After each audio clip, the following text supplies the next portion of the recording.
the awakening that begins with a question.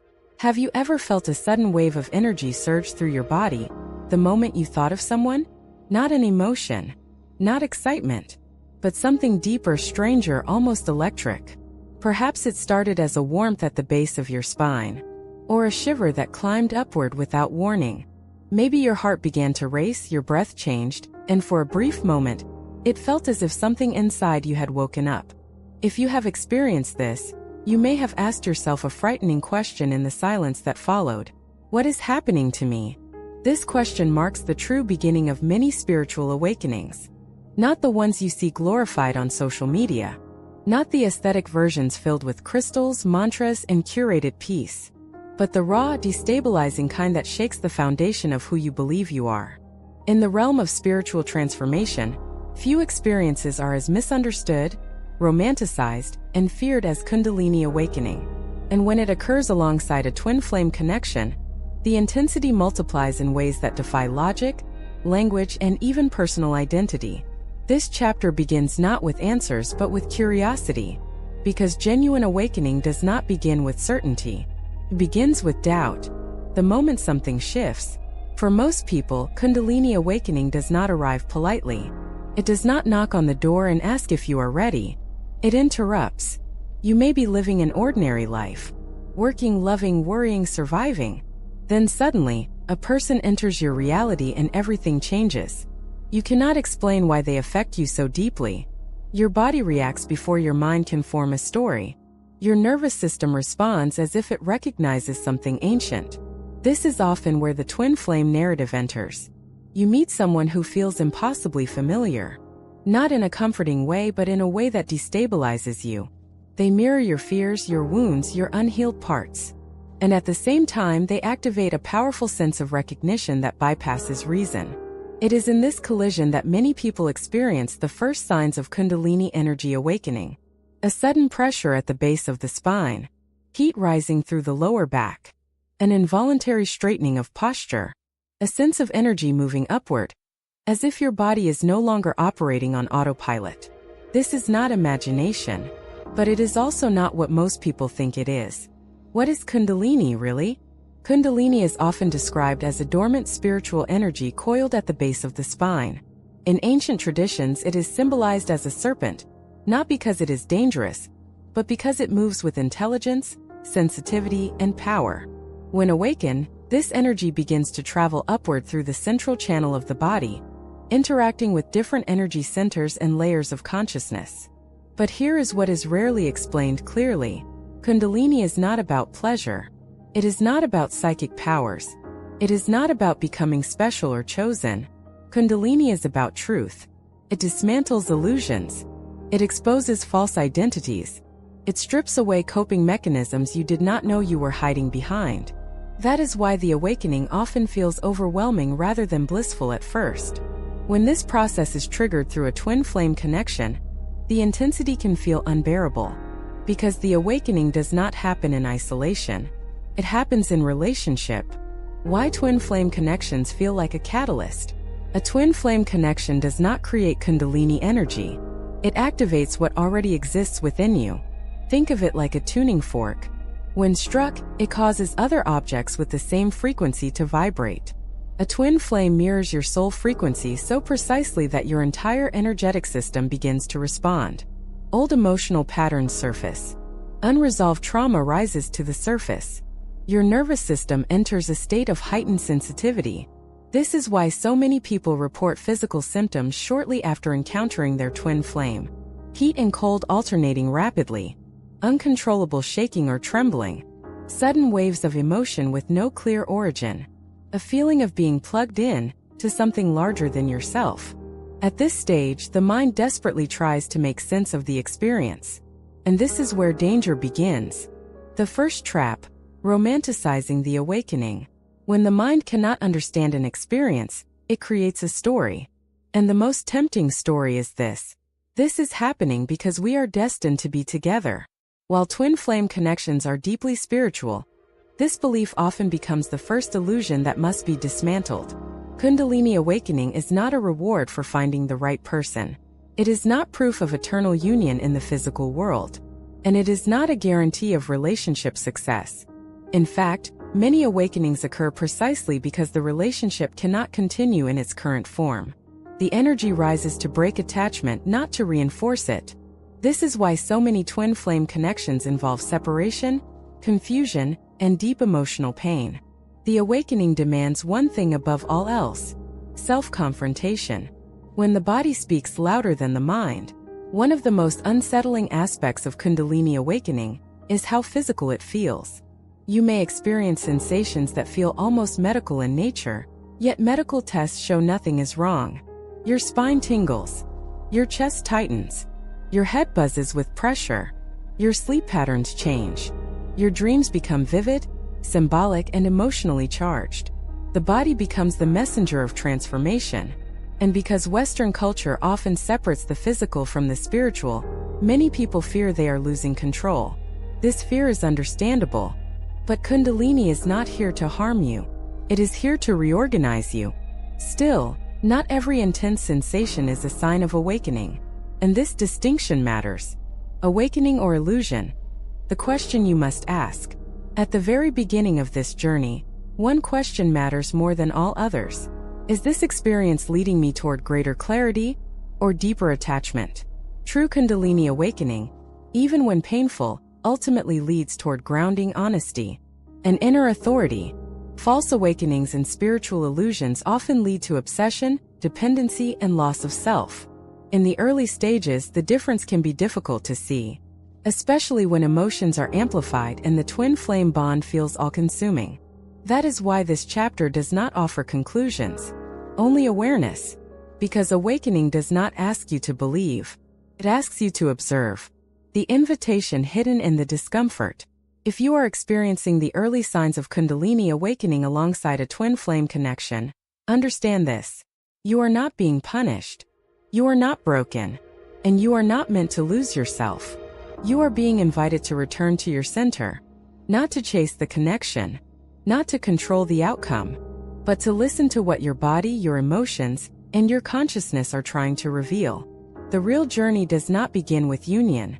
It begins with responsibility. Responsibility for your energy. Responsibility for your healing. Responsibility for separating spiritual truth from emotional projection. And this is where our exploration truly starts. In the next chapter, we will go deeper into the physical sensations of Kundalini awakening and decode what the body is actually communicating when energy begins to rise. Because the spine does not lie, but the mind often does. An awakening begins the moment you learn to tell the difference. When energy moves through the spine, the body is the first teacher. If chapter 1 began with a question, this chapter begins with a sensation. Not a thought, not a belief, but a movement inside the body that refuses to be ignored. For many people experiencing Kundalini awakening, the first undeniable sign is not an emotional realization or a spiritual insight. It is the spine. A subtle pulse at first. A warmth that seems to originate deep within the pelvis. A pressure that feels as though something is gently pushing upward from within. You might try to dismiss it. You might tell yourself it is stress, imagination, or fatigue. But the sensation returns. And each time it feels more intentional. This is where the body becomes the primary teacher, long before the mind can form understanding. The spine as an energetic axis. In spiritual traditions that speak of Kundalini, the spine is not merely a physical structure. It is an energetic axis connecting instinct, emotion, and consciousness. When Kundalini energy begins to awaken, it does not flood the body all at once. It rises gradually, responding to readiness, resistance, and unresolved blocks. This upward movement often feels intelligent. Pauses. It intensifies. It retreats. Then it rises again. Unlike imagined sensations, this movement has a directional quality. People often describe it as a current, a spiral, or a wave traveling vertically rather than randomly. And this is where confusion often arises. Because energy does not move like emotion. Heat, cold, and the language of sensation. One of the most common physical experiences during Kundalini awakening is the alternation between heat and cold. You may feel an intense warmth in the lower back, chest, or neck. Moments later, a chill runs through the same area. Sometimes both sensations coexist, creating a paradox the mind cannot explain. This is not symbolic. It is regulatory. Heat often accompanies activation. Cold often accompanies release. When energy encounters a constriction, the nervous system reacts. Muscles tighten. Breath changes. Temperature shifts. The body is recalibrating its internal environment. These sensations can be alarming, especially when they appear without emotional triggers. You may feel calm mentally, yet your body feels as though it is processing something profound. This disconnect can create fear, and fear, if unexamined, can turn awakening into suffering. The nervous system in transition. Kundalini awakening does not bypass the nervous system. It moves through it. This is a crucial distinction that is rarely discussed. When energy rises, it activates pathways that may have been dormant or underutilized. This can result in heightened sensitivity to sound, light, touch, and emotional stimuli. You may notice sudden startle responses, a need for more solitude, difficulty tolerating chaotic environments, strong reactions to other people's emotions. This is not regression. It is reorganization. Your nervous system is learning a new baseline. And during this process, the body may tremble, shake, or vibrate. Tremors, shaking, and spontaneous movement. One of the most misunderstood aspects of Kundalini awakening is spontaneous bodily movement. Your hands may shake. Your legs may tremble. Your spine may sway or arch without conscious intention. For those unfamiliar with somatic processes, this can be terrifying. But in many cases, these movements are a natural release of stored tension. Trauma is not only psychological, it is muscular, facial, and neurological. When energy rises, it brings awareness to areas that have been holding contraction for years, sometimes decades. Shaking is not a sign of loss of control. It is a sign of regulation returning. Animals do this instinctively after danger passes. Humans have simply forgotten how. When sensation becomes overwhelming, not all experiences are gentle. Sometimes the energy feels too strong. Pressure builds at the base of the skull. The chest feels tight. Breathing becomes shallow or irregular. In these moments, the mind often panics and seeks meaning. What am I doing wrong? Is this dangerous? Is this because of the twin flame connection? These questions are natural. But here is a truth that grounds the experience. Kundalini does not rush. It responds. If the sensations become overwhelming, it often means the system is encountering resistance or unresolved material. This is not failure. It is information. The role of awareness in grounding. One of the most stabilizing practices during Kundalini awakening is simple awareness. Not analysis. Not interpretation. Presence. When sensations arise, notice them without naming them as good or bad. Feel where they are located. Observe how they change. Grounding is equally important. Walking, eating nourishing food, connecting with nature, engaging in ordinary tasks. Awakening is not meant to pull you out of life. It is meant to bring you into it more fully. This is where many people misunderstand the process. They chase the sensation. They try to amplify it. They associate intensity with progress. But intensity is not maturity. Twin flame energy and somatic amplification. When Kundalini awakening occurs alongside a twin flame connection, the body often becomes even more reactive. Thinking of the other person may trigger sensations instantly. Dreams involving them may result in physical responses upon waking. Emotional exchanges can feel as though they are happening inside the body rather than through conversation. This does not mean the other person is causing the sensations. It means the connection is activating unresolved patterns stored in the body. The body does not care about labels. It responds to resonance. And resonance amplifies everything, including what has been avoided. Differentiating awakening from over-identification. At this stage, a crucial distinction must be made. Experiencing energy does not make you awakened. Understanding how to relate to it does. Awakening is not measured by how strong the sensations are. It is measured by how grounded you remain while experiencing them. If the sensations lead to increased self-awareness, emotional responsibility, and clarity, they are likely part of a genuine awakening. If they lead to obsession, superiority, or detachment from reality, something is out of balance. The body offers signals, but it is your relationship to those signals that determines growth. The body's message. The spine is not trying to impress you. It is trying to communicate. It is asking you to slow down, to listen, to release what has been held in silence.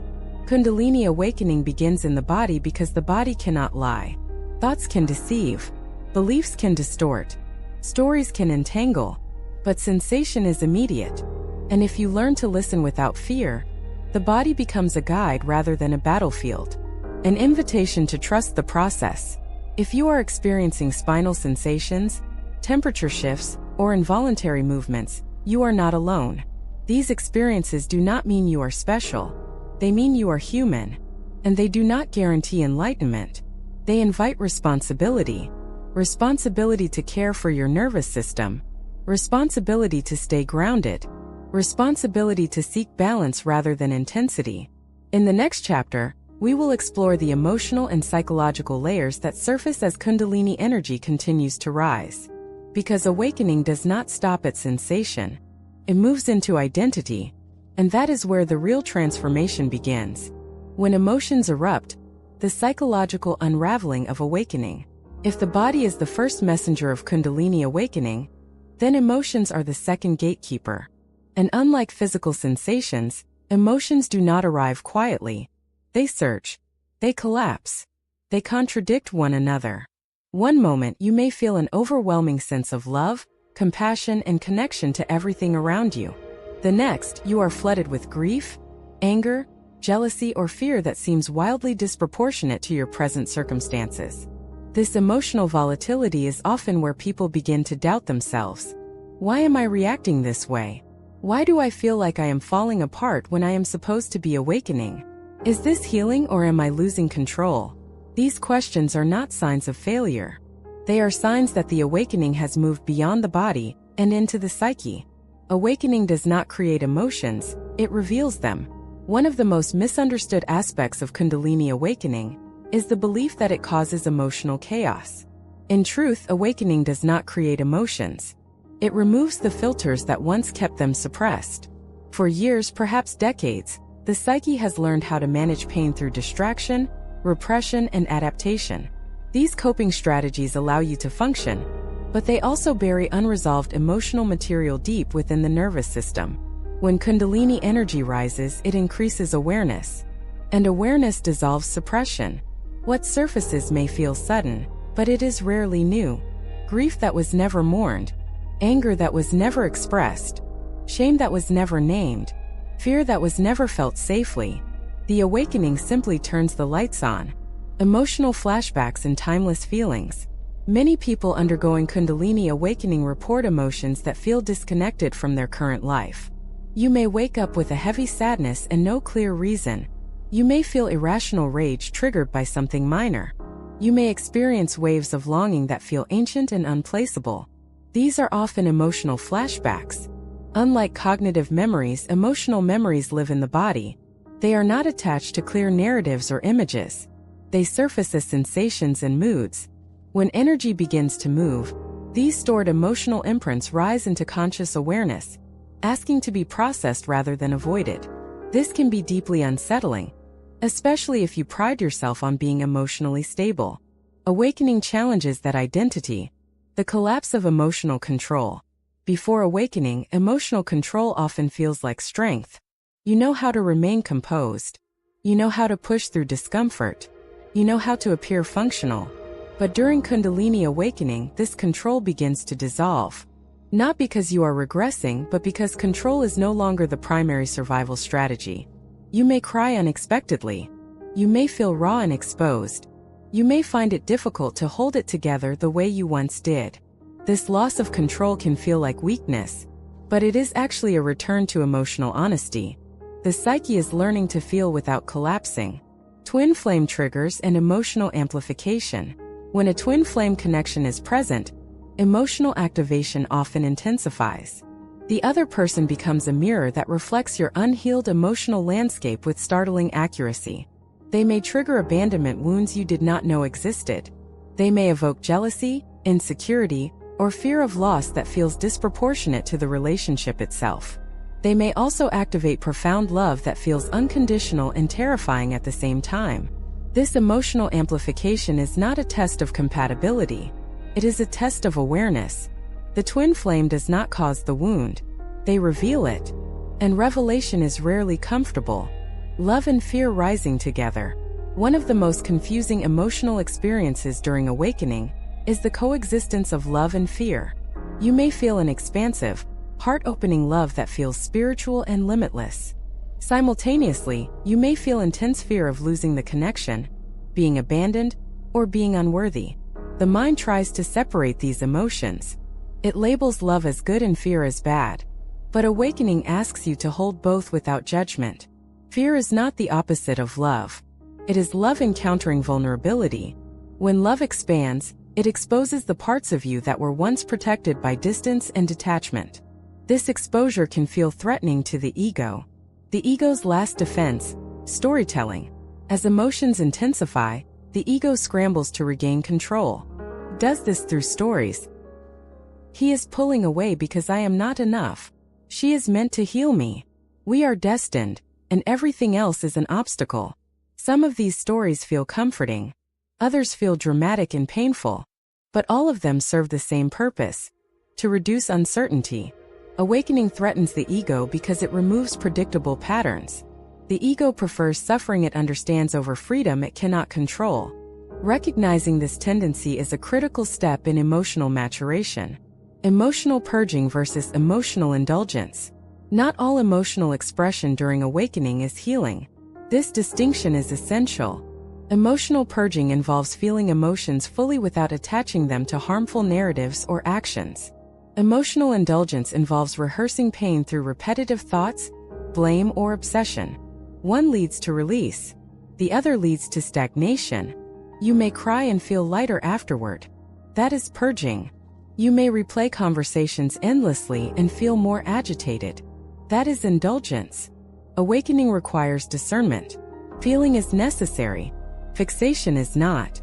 The dark emotions no one talks about. Spiritual communities often emphasize love, peace, and compassion. But Kundalini Awakening also brings shadow emotions to the surface. Envy, resentment, hatred, a desire for control or validation. These emotions can be shocking, especially if you see yourself as kind or evolved. But shadow does not negate spirituality, completes it. Suppressing shadow prolongs suffering. Integrating it leads to wholeness. The goal is not to eliminate darkness. It is to bring it into awareness where it loses its power. Grounding emotions in the body. One of the most effective ways to navigate emotional turbulence during awakening is to return to the body. Feel where the emotion lives physically. Notice the tension, the heat, the contraction. Breath into that area gently. Do not try to fix it. Emotions move when they are allowed space. Judgment freezes them. Curiosity dissolves them. This somatic approach prevents emotional overwhelm and keeps the awakening process embodied rather than dissociative.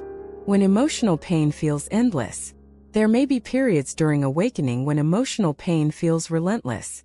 Days or weeks where joy seems inaccessible. Moments where you question whether the process is worth it. These phases are often referred to as emotional purifications. They are not permanent states. They are transitions. The psyche is shedding identities built on suppression and performance. This shedding can feel like grief for the person you used to be. Allow that grief. Transformation always involves loss. Emotional maturity as the true marker of awakening. It is tempting to measure awakening by mystical experiences or spiritual insights. But the true marker of awakening is emotional maturity. Can you feel deeply without acting destructively? Can you take responsibility for your triggers? Can you love without losing yourself? These questions matter more than any sensation or vision. Awakening does not remove pain. It changes your relationship to it. An invitation to emotional honesty. If you are in the midst of emotional upheaval during Kundalini Awakening, know this: you are not failing. You are not regressing. You are not alone. You are learning a new way of relating to emotion, one rooted in presence rather than control. In the next chapter, we will explore how awakening reshapes identity and dissolves the stories you once used to define yourself. Because when emotions settle, a deeper question emerges. If I am not my pain, my fear, or my roles, then who am I? And that question marks the threshold of true transformation. Viet Chi Ti Chuang 4 Bang Ting on Viet Dai Han Kuang 1002. Chapter 4 The Shattering of Identity. Who are you when the old self no longer fits? After the body has spoken, after emotions have surged and revealed what was hidden, there comes a quieter but far more unsettling phase of Kundalini awakening, the dissolution of identity. This stage does not announce itself with dramatic sensations or emotional explosions. Instead, it arrives as a subtle disorientation, a feeling that something fundamental no longer aligns. You wake up one day and realize that the person you used to be no longer feels real. Your old motivations feel hollow. Your previous goals seem strangely irrelevant. The roles you once played with confidence now feel like costumes you have outgrown. And the most disturbing part is this: you cannot yet articulate who you are becoming. When the old identity stops working, before awakening, identity often functions as an anchor. You know who you are by what you do, what you value, and how others see you. Your sense of self is reinforced through routines, relationships, achievements, and beliefs. But Kundalini awakening destabilizes this structure. Not violently at first, just enough to create cracks. You may notice that you no longer react the way you used to. Things that once excited you feel empty. Things that once terrified you no longer hold the same power. This can feel like loss. And in many ways it is. Because identity is not just self-concept. It is psychological safety. When identity begins to dissolve, the ego panics. The ego's fear of annihilation. The ego interprets awakening as a threat. It does not understand evolution. It understands survival. As old identities loosen their grip, the ego generates fear-based thoughts. I am losing myself. I don't recognize who I am anymore. What if I never feel normal again? These thoughts are not signs of danger. They are signs that the ego is losing its monopoly on meaning. The ego thrives on continuity. Awakening introduces discontinuity. And the mind struggles in the space between who you were and who you are becoming. The void between selves. One of the most disorienting experiences in this phase is the void. Not emptiness in the sense of numbness, but emptiness in the sense of absence of reference. You no longer know how to define yourself. You are not driven by the same ambitions. You are not soothed by the same validations. You are not anchored to the same narratives. And yet, nothing new has fully formed. This in-between state can feel unsettling, lonely, and profoundly uncertain. Many people mistake this void for depression or failure. But it is neither. It is a liminal space. A psychological womb where the old self dissolves before the new self takes shape. Identity and the twin flame mirror. When a twin flame connection is present, identity dissolution intensifies. Why? Because the twin flame often becomes a temporary identity anchor. I am the one who loves them. I am the awakened one. I am the chaser. I am the runner. These labels provide structure during chaos. But they, too, must eventually dissolve. If your sense of self becomes dependent on the twin flame narrative, awakening stalls. Because the purpose of the connection is not to replace one identity with another. It is to dismantle identity altogether. The twin flame does not complete you. They expose the illusion that you were incomplete. When roles lose meaning. During this stage, many people experience a loss of identification with their roles. You may no longer feel defined by your profession. Your family role may feel constricting rather than grounding. Social expectations may feel artificial. This does not mean you abandon responsibility. It means responsibility is no longer the source of identity. You begin to act from presence rather than performance. And this shift can be deeply uncomfortable for those around you. Because when you stop performing your role, others must confront their own expectations. The death of the spiritual persona. Ironically, this phase often dismantles the spiritual identity as well. You may have once identified as someone who is awakened, someone who understands twin flames, someone who is spiritually advanced. But Kundalini awakening is ruthless in its honesty. It strips even spiritual concepts of their authority. You begin to see how spirituality can become another ego structure, another way to feel special, superior, or safe. This realization can feel humbling, even humiliating. But humility is not punishment. It is liberation. The fear of meaninglessness. As identity dissolves, a deeper fear emerges. If I am not my roles, my beliefs, or my story, what gives my life meaning?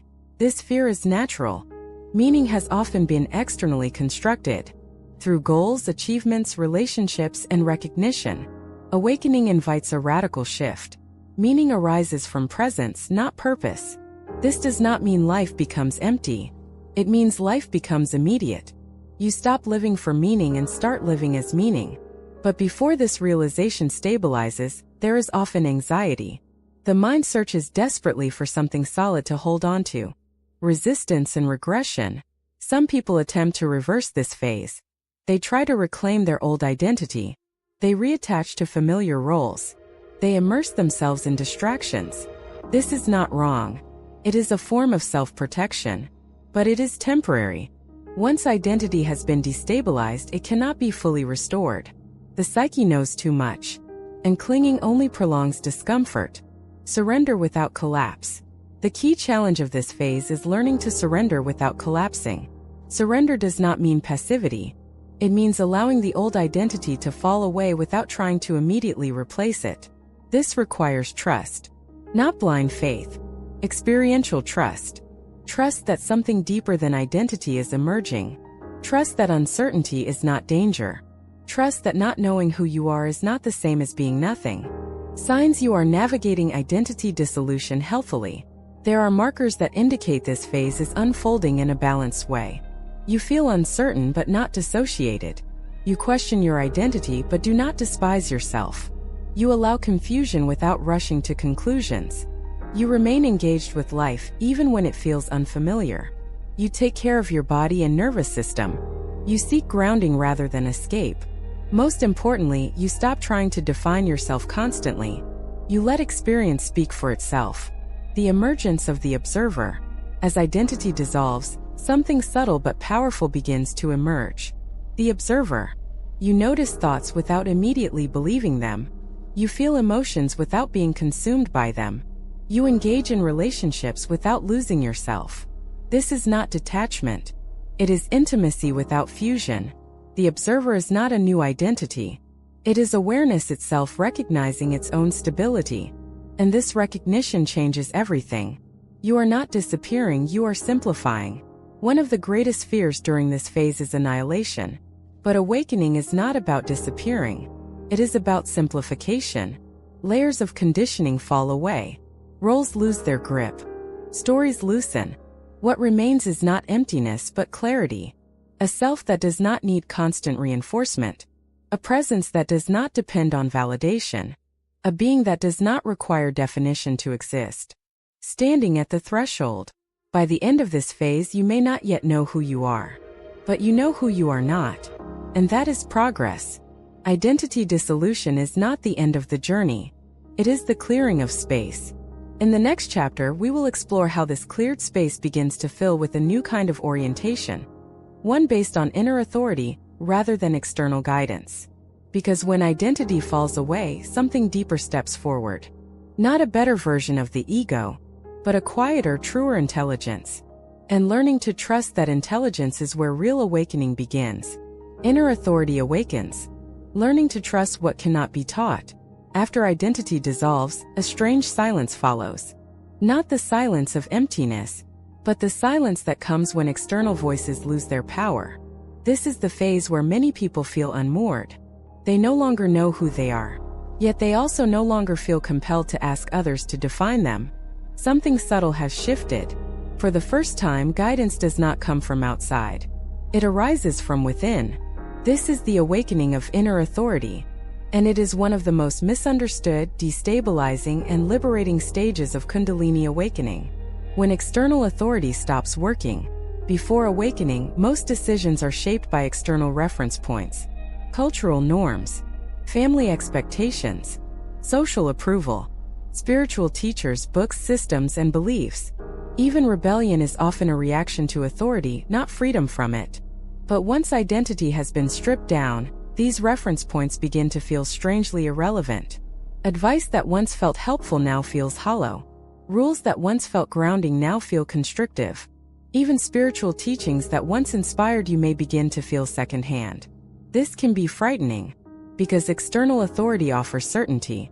Inner authority offers responsibility, the loneliness of self-trust. One of the most difficult aspects of this phase is loneliness. Not social loneliness, but existential loneliness. You realize that no one can truly tell you what is right for you anymore. Not your parents, not your partner, not your twin flame, not a spiritual teacher. You may still listen to others, but their words no longer override your internal sense of truth. This creates a kind of isolation that cannot be solved by connection, because the separation is not between you and others. It is between you and your old dependency on being told who to be. Inner authority is not confidence. This is where many people misunderstand the process. Inner authority does not feel like confidence. It does not feel like certainty.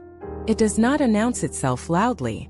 In fact, it often feels quiet, subtle, and easily ignored. It shows up as a bodily knowing, a calm resistance, a gentle no that does not need justification, a steady yes that does not need approval. It is not emotional impulse. It is not fear-based avoidance. And it is not spiritual intuition fueled by fantasy. Inner authority is grounded, and learning to distinguish it from conditioning takes time. The difference between intuition and projection. During Kundalini Awakening, intuition becomes sharper, but so does projection. This is especially relevant in twin flame dynamics. You may believe you are receiving intuitive messages about the other person. You may feel guided toward certain actions or interpretations. Some of these insights may be genuine. Others may be wishful thinking amplified by emotional attachment. Inner authority does not fixate on outcomes. If your intuition creates urgency, anxiety, or obsession, it is likely coming from unmet emotional needs rather than inner truth. True inner authority feels steady, even when it delivers uncomfortable messages. Especially when it tells you to stop chasing, stop waiting, or let go. When inner authority contradicts desire. One of the most painful moments in awakening occurs when inner authority contradicts what you want. You may deeply desire union with your twin flame, yet feel an inner knowing that stepping back is necessary. You may want reassurance, yet feel guided toward silence. You may crave clarity, yet sense that not knowing is part of the path. This creates internal conflict, because desire speaks loudly, inner authority whispers, and the ego often sides with desire. The discipline of listening. Inner authority requires discipline, not control, not force, but listening. Listening to subtle bodily cues. Listening to emotional resonance without acting impulsively. Listening to the space between thoughts. This kind of listening cannot be rushed, and it cannot be outsourced. Many people attempt to replace inner authority with spiritual rules. They follow rigid practices. They cling to doctrines. They seek signs instead of discernment. But signs can be misinterpreted. Inner authority cannot. Why this phase feels like losing guidance? It may feel as though you have lost spiritual direction altogether. Meditation feels flat. Prayer feels empty. Practices that once brought insight feel mechanical. This is not regression. It is detox. You are being weaned off dependency. The awakening is teaching you to stop asking, "What should I do?" and start asking, "What feels aligned right now?" This question has no universal answer. And that is the point. Twin flame separation as a test of inner authority. For many, twin flame separation intensifies during this phase. Not as punishment, but as initiation. Separation forces you to consult yourself rather than the connection. It dismantles emotional reliance. It exposes where you seek validation. It reveals whether your awakening is authentic or attachment-driven. Inner authority often asks you to step away before you feel ready. And stepping away without bitterness is one of the clearest signs of maturation. When you stop explaining yourself, a subtle shift occurs as inner authority strengthens. You stop over-explaining. You stop justifying your choices to people who cannot feel your truth. You stop arguing for your boundaries. You stop defending your pace. This does not make you arrogant. It makes you centered. You realize that not everyone needs to understand you, and understanding is no longer your currency. Mistakes are part of inner authority. Another misunderstanding is the belief that inner authority prevents mistakes. It does not. You may still choose paths that lead to discomfort. You may still misinterpret signals. You may still need to course correct. But the difference is this. You take responsibility without self-betrayal. You learn without collapsing. You adjust without shame. Mistakes become information rather than evidence of failure. Living without a script. As inner authority stabilizes, life begins to feel unscripted. You may no longer plan far ahead. You may make decisions based on present alignment rather than future security. You may change direction without dramatic justification. This can look irresponsible to others, but internally it feels coherent. Because your actions are no longer driven by fear of loss or need for approval. They are driven by resonance. Inner authority and the nervous system. Inner authority is not just psychological. It is physiological. A regulated nervous system is essential for hearing it. When you are dysregulated, inner authority is drowned out by survival signals. This is why grounding practices remain important. Rest, movement, boundaries, simplicity. Awakening is not an escape from the body. It is a return to it. The quiet power of alignment. When inner authority guides you, life does not necessarily become easier, but it becomes cleaner. Less inner conflict. Fewer compromises that drain you. More coherence between thought, feeling, and action. You may lose things that no longer align. Relationships, identities, opportunities. But what remains feels honest. And honesty brings peace that intensity never could. You are becoming self-referential.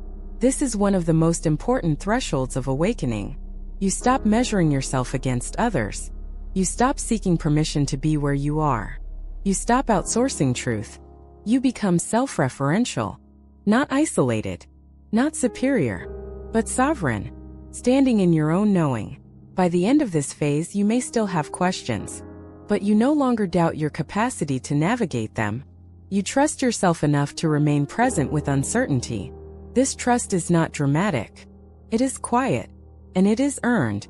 In the next chapter, we will explore how inner authority reshapes relationships, especially how love transforms when it is no longer rooted in dependency or projection. Because awakening does not lead away from connection. It leads toward cleaner, truer connection. And that requires a self that no longer abandons itself to be loved. Love without attachment. How awakening transforms relationships. When inner authority begins to stabilize, something profound happens in your relationships. Not all at once. Not dramatically. But unmistakably. Love starts to change. Not because you love less, but because you no longer love from fear. This chapter explores one of the most challenging transitions in Kundalini Awakening, and the Twin Flame journey. The movement from attachment-based love to presence-based love. And for many, this transition feels like loss before it feels like freedom. How attachment masquerades as love.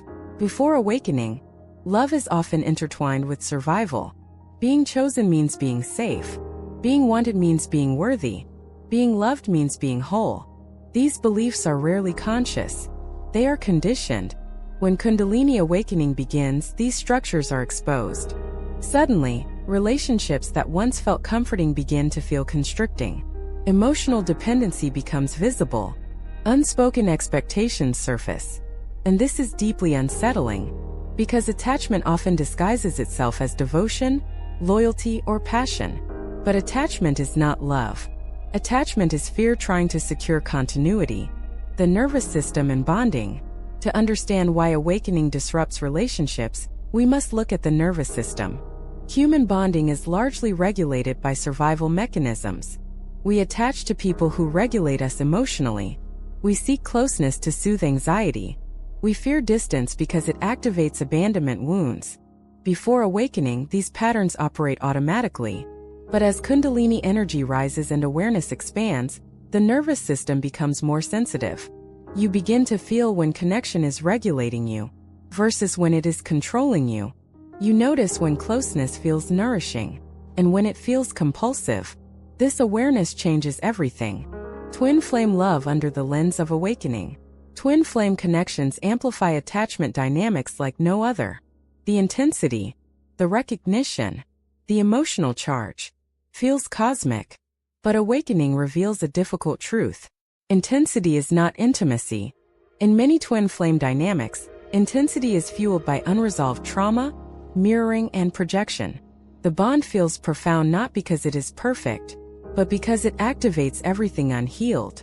As inner authority grows, this intensity begins to feel destabilizing rather than romantic. And this is where many people resist the awakening, because letting go of intensity feels like letting go of love itself. When love no longer needs control, one of the clearest signs that awakening is transforming your relationships is this. You stop trying to control outcomes. You no longer need constant reassurance.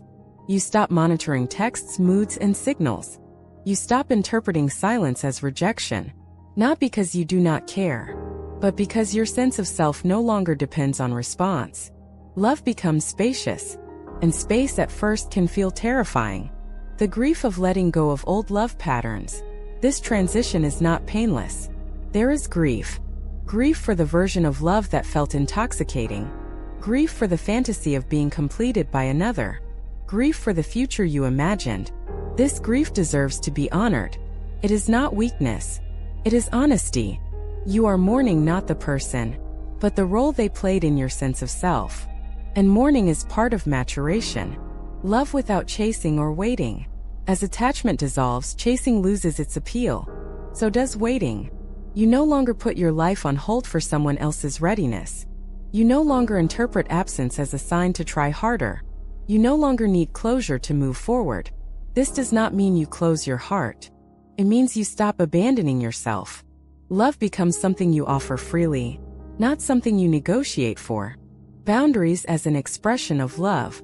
Before awakening, boundaries may have felt like rejection. After awakening, they feel like care. You begin to understand that boundaries are not walls. They are containers. They protect your nervous system. They preserve clarity. They prevent resentment. In twin flame dynamics, boundaries are often the turning point. Not because they end love, but because they reveal whether love can exist without control. When separation becomes sacred. Many twin flame journeys involve separation. Before awakening, separation feels like punishment. After awakening, it feels like initiation. Separation creates space for self-referencing. It dissolves emotional fusion. It forces you to meet yourself fully. This does not mean reunion will never happen. It means reunion is no longer the goal. And paradoxically, this is the only space from which genuine union could ever arise. Loving without losing yourself. Perhaps the most profound shift in awakened love is this. You no longer disappear in relationship. You do not shrink to maintain harmony. You do not overgive to earn connection. You do not silence your truth to avoid loss. You stay with yourself. And from that place, love becomes honest. When others feel the change, as your way of loving changes, others will notice. Some will feel relieved. Some will feel threatened. Some may accuse you of being distant or cold. This is not because you are less loving. It is because you are no longer available for unconscious patterns. And not everyone is ready to meet you there. This is one of the quiet costs of awakening, but it is also one of its greatest gifts. Love is presence, not possession. Awakened love does not seek to possess. It does not need guarantees. It does not demand permanence. It does not confuse connection with ownership. It meets people where they are, without needing them to be different. And it allows them to leave, without interpreting departure as failure. This kind of love is rare. Not because it is difficult, but because it requires self-trust. The end of spiritual romanticism. At this stage, spiritual narratives around love begin to dissolve. You stop asking, is this my twin flame? Is this divinely guided? Is this meant to be? And start asking, is this grounded? Is this mutual? Is this respectful of my nervous system? Awakening replaces fantasy with discernment. And discernment is an act of love. Love becomes simpler. Without attachment, love simplifies. You enjoy connection without clinging. You experience intimacy without losing autonomy. You appreciate presence without fearing absence. This simplicity may feel unfamiliar at first, but it is deeply peaceful. You love because you are love. The final realization of this chapter is subtle but transformative. You no longer love to be loved. You love because love is your natural state.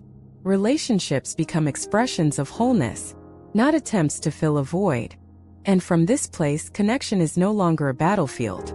It is a meeting, standing in clean love. By the end of this phase, your relationships may look different. Some may fall away. Some may deepen. Some may transform entirely. But one thing is certain: you no longer betray yourself for love. And that is the clearest sign that awakening is not pulling you away from humanity. It is teaching you how to love without losing your soul.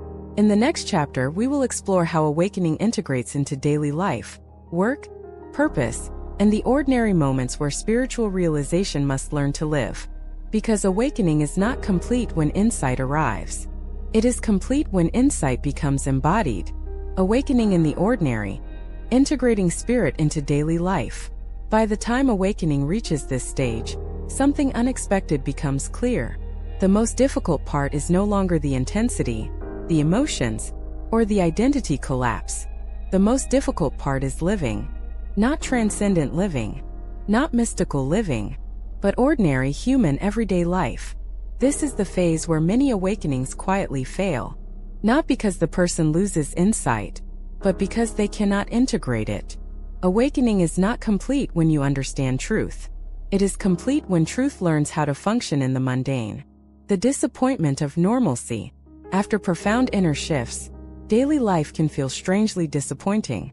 Work feels repetitive. Conversations feel shallow. Routine feels dull. You may wonder, is this all there is now? Did I awaken just to return to this? Why does everything feel so ordinary? This disappointment is not regression. It is the ego mourning the loss of spiritual exceptionalism.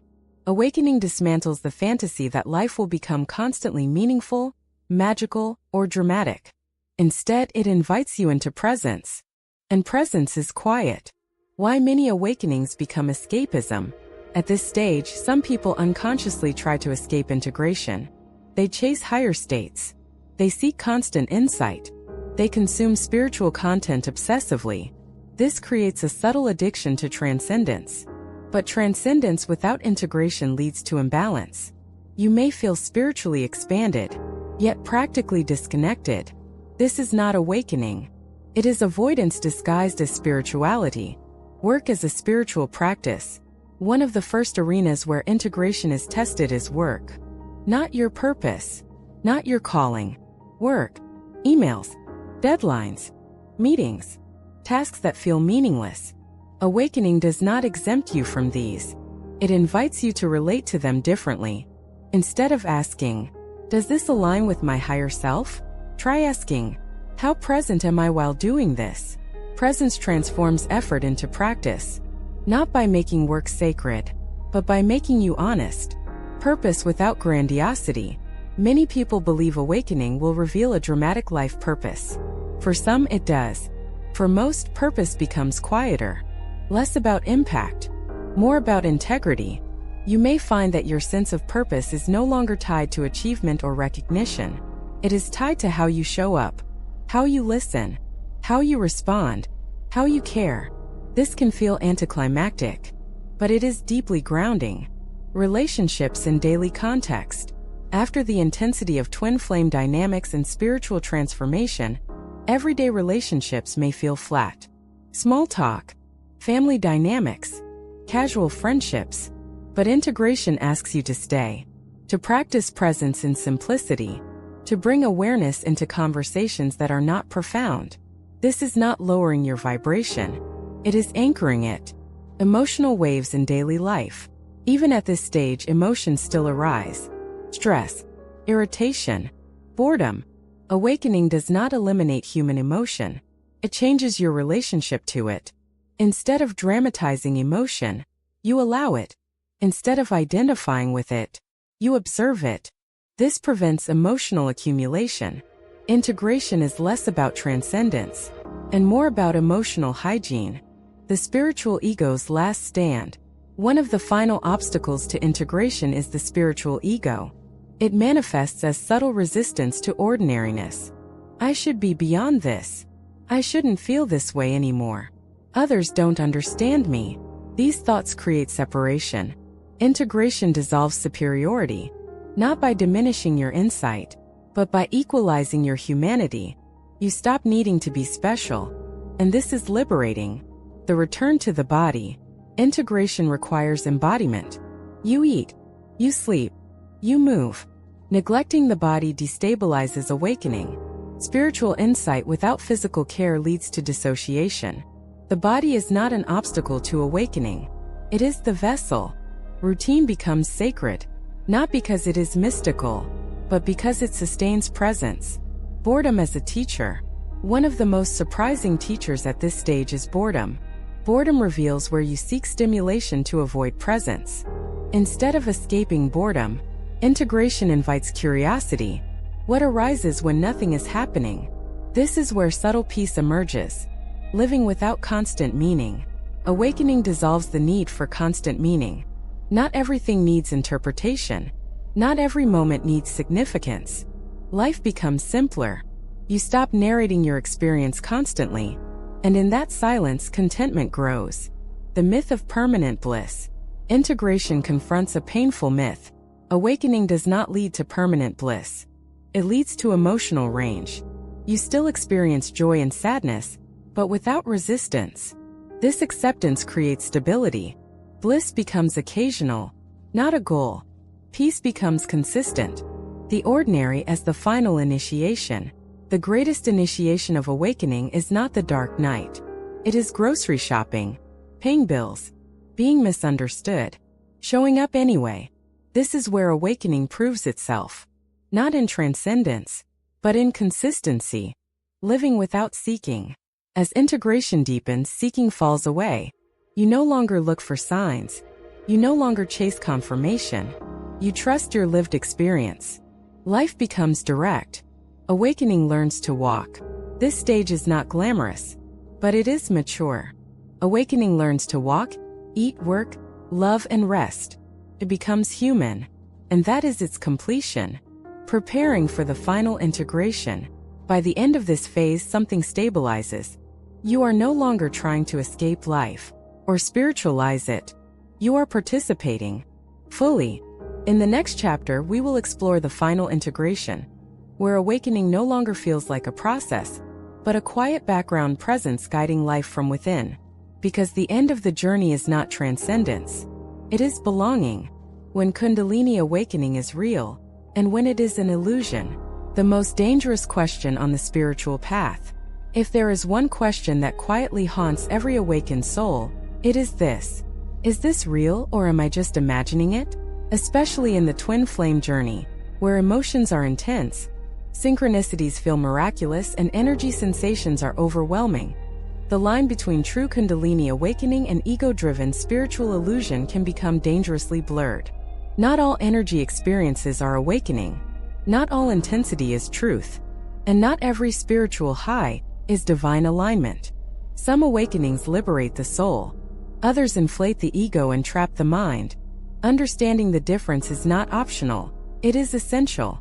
Why Kundalini awakening is so often misunderstood. Kundalini is not a trend. It is not a manifestation hack.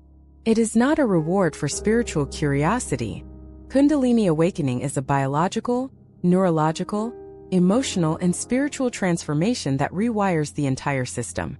And because it affects the nervous system, the subconscious, emotional trauma, identity, belief systems, it can easily be misinterpreted, exaggerated, or projected through ego.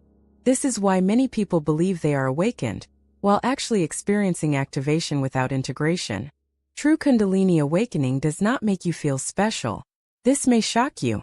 A genuine Kundalini awakening rarely makes you feel superior, chosen, enlightened above others, spiritually better than those around you.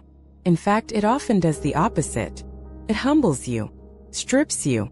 It dismantles your spiritual identity before it builds anything new. You don't feel powerful. You feel raw. You don't feel ascended. You feel exposed. You don't feel like a teacher. You feel like a student of life again. Illusion 1. Mistaking emotional highs for Kundalini. One of the most common illusions is confusing emotional intensity with energetic awakening. Falling deeply in love, experiencing obsession, feeling euphoric connection, being unable to stop thinking about someone. These are powerful experiences, but they are not Kundalini. Kundalini does not live in fantasy. It moves through the spine, nervous system, and subconscious layers, not romantic obsession. If the experience centers around another person, collapses when the relationship ends, becomes addictive, depends on validation, it is not Kundalini awakening. It is emotional attachment amplified by spiritual projection.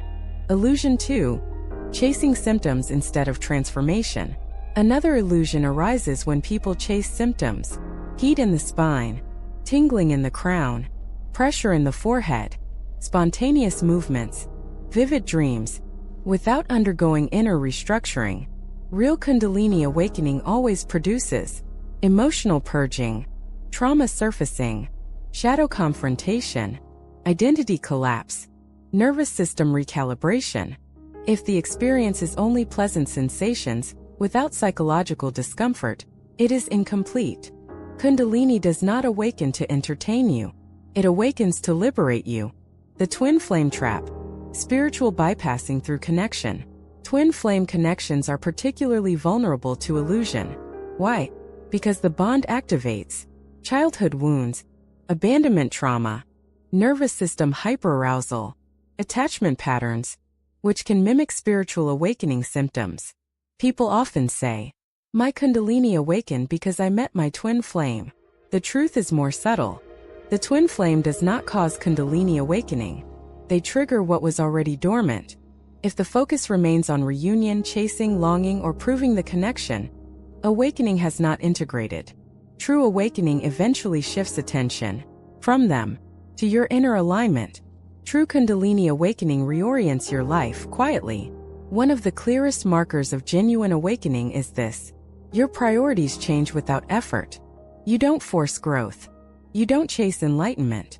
You don't preach spirituality. You simply lose interest in superficial pursuits, become sensitive to dishonesty, crave truth over comfort, feel drawn toward solitude and authenticity.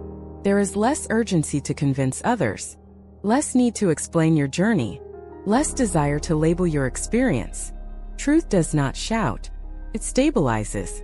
The nervous system never lies. The body is the ultimate truth detector. True Kundalini awakening increases nervous system sensitivity, requires grounding practices, demands rest, hydration, emotional regulation.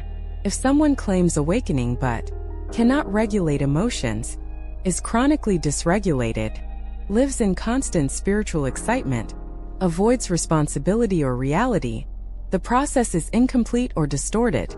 Awakening integrates the nervous system, it does not destroy it. Illusion 3. Thinking awakening equals constant bliss. Another dangerous myth is that awakening means permanent happiness. In reality, awakening often feels worse before it feels better. There are periods of grief, loneliness, confusion, emotional emptiness, existential fear. These phases are not failures. They are integration stages. Illusion avoids pain. Awakening walks through it. How to know when it is real? Ask yourself honestly, has my compassion increased? Am I more grounded, not more chaotic? Do I take responsibility for my healing? Am I less reactive, even if more sensitive? Can I sit with discomfort without escaping? If the answer is yes, awakening is integrating. If the experience inflates identity, fuels obsession, or replaces healing with fantasy, it is illusion. The quiet maturity of real awakening. True Kundalini awakening matures the soul, teaches you patience, humility, discernment, embodiment. You stop needing signs. You stop chasing labels. You stop measuring progress. You begin to trust the process even when it is silent. A gentle truth for the twin flame path. Not everyone who meets a twin flame undergoes full Kundalini awakening. And not every Kundalini awakening includes a twin flame. Both paths intersect, but neither defines the other. The purpose is not reunion. The purpose is realignment. If you are questioning whether your awakening is real, that itself is a sign of awareness. Illusion is loud and certain. Truth is quiet and self-examining. Let awakening be measured not by sensation, but by transformation. Not by intensity, but by integration. Integration and grounding, living after Kundalini awakening. Why awakening is not the end but the beginning. Many people believe the hardest part of the Kundalini journey is the awakening itself. The truth is more sobering. The awakening is only the ignition. Integration is the real work. When Kundalini rises, it dismantles outdated structures within the body, mind, and identity. But without grounding and integration, this awakened energy becomes unstable, even destructive. Spiritual awakening without integration does not liberate the soul. Fractures it. This chapter is about what comes after the fire. When the intensity fades and life quietly asks, "Can you live what you've realized?"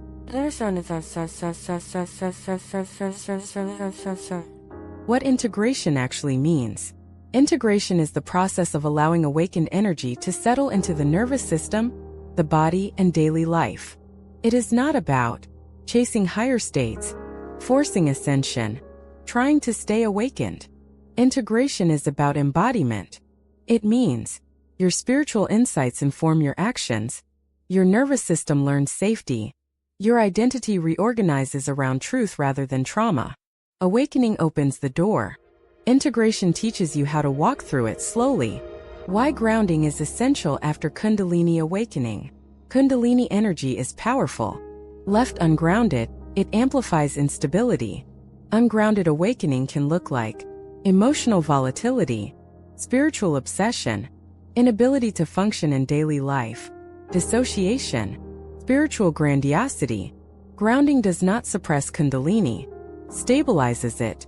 Just as electricity needs a circuit to function safely, Kundalini requires grounding to nourish rather than burn the system. The body is the gateway to integration. Integration does not happen in the mind. It happens in the body. After awakening, the body becomes hypersensitive to food, sleep patterns, emotional environments, stress, sensory overload. This is not weakness. It is recalibration. Grounding practices anchor awareness into the physical realm, allowing energy to flow downward, not remain trapped in the head or upper chakras. Simple grounding acts include walking barefoot on natural surfaces, slow conscious movement, breath regulation, eating nourishing grounding foods, consistent sleep rhythms. Spiritual integration often looks remarkably ordinary. Why stillness can feel uncomfortable after awakening. Many awakened individuals struggle with silence. Why? Because when intensity disappears, unresolved layers surface. After Kundalini activation, the nervous system is no longer numbed. Stillness amplifies awareness, including discomfort, grief, and emptiness. This phase often triggers fear. Did I lose my awakening? No. You are integrating it. The mind seeks stimulation. The soul seeks coherence. Learning to rest in neutrality is one of the deepest integration milestones. Integration requires emotional maturity. Awakening does not excuse emotional responsibility. In fact, it demands more of it. You become aware of projection, triggers, unconscious reactions, attachment patterns. Integration means regulating emotions rather than spiritualizing them, communicating boundaries clearly, owning your shadow without shame, releasing blame. True awakening makes you accountable, not exempt. The twin flame role in integration. For those on the twin flame path, integration often follows separation or energetic decoupling. This is not punishment. It is stabilization. During early awakening, twin flame energy can amplify Kundalini, sometimes too quickly. Integration slows the process so the nervous system can adapt. Eventually, the twin flame connection becomes quieter, less obsessive, more grounded, less emotionally reactive. The connection moves from intensity to presence. This is how you know integration is happening. Why chasing union blocks integration? One of the greatest integration challenges is attachment to outcomes. Chasing reunion, waiting for signs, fixating on timelines. These behaviors pull energy upward, away from grounding. Integration teaches surrender. Not resignation but trust. You learn to let life reorganize itself without interference. Awakening teaches awareness. Integration teaches patience. Living a human life after awakening. One of the most misunderstood aspects of spiritual awakening is this: you are not meant to leave the human experience behind. You are meant to inhabit it more fully. Integration brings deeper presence in relationships, clearer communication, greater capacity for responsibility, grounded creativity, meaningful contribution. Spirituality stops being an escape. It becomes embodied wisdom. You still work. You still cook. You still experience emotions. But you meet life from alignment rather than survival. The return to simplicity. After intense awakening phases, many people feel drawn towards simplicity. Less stimulation. Less noise. Less explanation. This is not regression. It is refinement. Awakening expands consciousness. Integration distills it. You begin to value honesty over intensity, peace over excitement, depth over drama. The nervous system learns safety in being ordinary. Signs that integration is taking place. You may notice reduced need to talk about your awakening, increased tolerance for discomfort, improved emotional regulation, less obsession with spiritual identity, greater presence in the body. These signs are subtle, but they are profound. Integration does not announce itself. It stabilizes quietly. When integration feels like loss, many experience grief during integration. You may mourn the intensity, the identity, the certainty, the sense of specialness. This grief is natural. You are releasing an old self, even a spiritual one. Integration replaces intensity with authenticity. And authenticity does not need to perform. A gentle reminder for the path ahead. You are not failing because things feel quieter. You are not disconnected because emotions have stabilized. You are not less spiritual because life feels normal. You are integrating. And integration is where awakening becomes livable. Awakening shows you truth. Integration teaches you how to live it. The goal is not to remain in fire, but to become a steady flame. One that warms rather than consumes. Awakening beyond the twin flame narrative, returning to wholeness. The culmination of the journey. If you have walked through the intensity, the darkness, the longing, the separation, and the fire of Kundalini, you may believe that awakening is a destination. The truth is more profound. Awakening is a continuous return, a cyclical journey toward wholeness, clarity, and presence. By now, you have experienced dissolution of identity, confrontation with shadow, surges of energy along the spine, emotional purification, and moments of ecstatic insight. Yet there is one last threshold: transcending attachment to the narrative itself, especially the twin flame story. Why the twin flame story can be both a gift and a trap. The twin flame narrative is powerful. It amplifies awakening, mirrors unresolved wounds, and catalyzes profound self-reflection. But it can also become a lens of illusion, trapping the soul in a cycle of longing, expectation, judgment, and emotional dependency. The danger is mistaking the relationship for the path itself. The path is you, not the reunion, not the signs, not the intensity. True awakening eventually asks you to step beyond the story and meet yourself in full presence. The subtle art of letting go. Stepping beyond the twin flame narrative does not mean abandoning love. It means loving without clinging, trusting without controlling, seeing without projecting, and being present without needing the story to validate you. You release attachment to outcomes, timelines, and labels. This is the ultimate test of inner authority. You may ask yourself, if the connection never manifests as I imagined, can I still be complete? The answer marks the depth of your integration. Union begins within. Before this stage, you may have believed union could only happen with the other. Awakening teaches a deeper truth.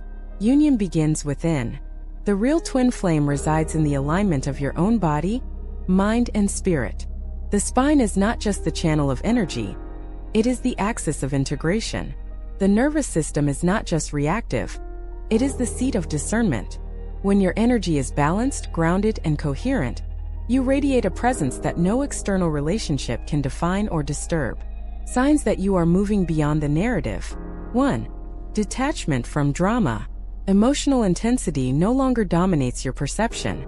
The surges of longing, obsession, and anxiety have diminished. You witness your experiences without being swept away. 2. Self-sufficiency and love. You no longer rely on someone else to feel complete. Connection becomes a choice, not a necessity. 3. Presence over interpretation. You stop trying to interpret every synchronicity, dream, or sign. Life unfolds without needing constant validation from external events. 4. Embodied wisdom. Knowledge is no longer theoretical. You make decisions grounded in experience, resonance, and your own inner authority. The role of Kundalini energy in final integration. By now, Kundalini energy is no longer chaotic or overwhelming. It has become fluid, circulating through body, mind, and heart without blockage. Responsive, supporting insight, creativity, and presence. Stabilizing, harmonizing emotional, physical, and spiritual processes. The energy no longer drives obsession or dependency. It fuels clarity, discernment, and conscious creation. This is the mark of true awakening. Energy in service of life rather than life in service of energy. Embracing solitude and stillness. At this stage, solitude becomes sacred. Not loneliness. Not isolation. Solitude is a mirror of the inner self. It is the space where the nervous system rests, awareness deepens, clarity emerges. Even in the presence of others, this inner stillness allows you to maintain sovereignty. You are no longer pulled into reactive patterns or compulsive emotional entanglements. Integration in daily life. Real awakening is tested in ordinary life. Work. You act with integrity, presence, and clarity rather than reactive obligation. Relationships. You engage authentically without attachment or projection. Creativity. Expression arises spontaneously, aligned with your essence rather than expectation. Challenges. You respond with discernment, presence, and grounded awareness, rather than fear or avoidance. The ordinary becomes sacred because it becomes aligned with consciousness. The subtle freedom of no longer seeking. One of the deepest markers of final awakening is this. You no longer seek, not for signs, not for validation, not for reunion, not for transcendence.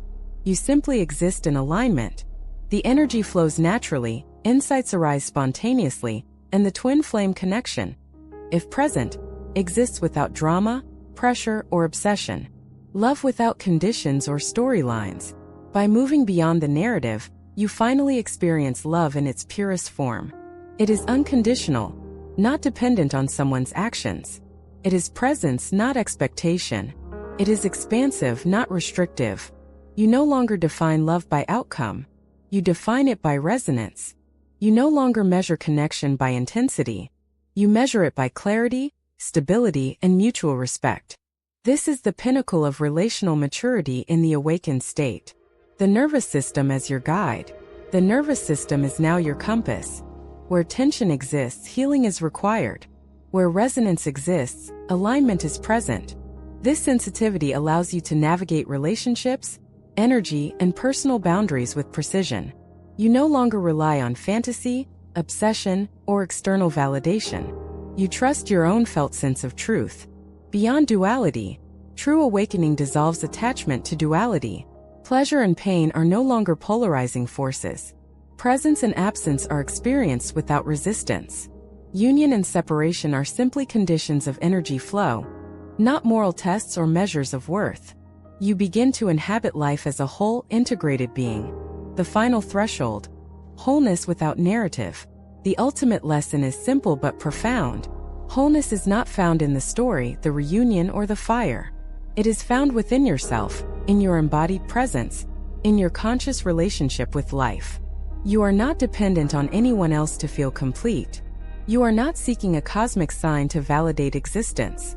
You are simply being aligned with energy, aware of your shadow, open to love, and grounded in your body. As you move through this final phase, you honor your journey. You release attachment to drama and fantasy. You integrate every surge of energy into presence. You embody love without conditions. You exist without seeking external validation. Awakening is no longer a process. It is a way of being.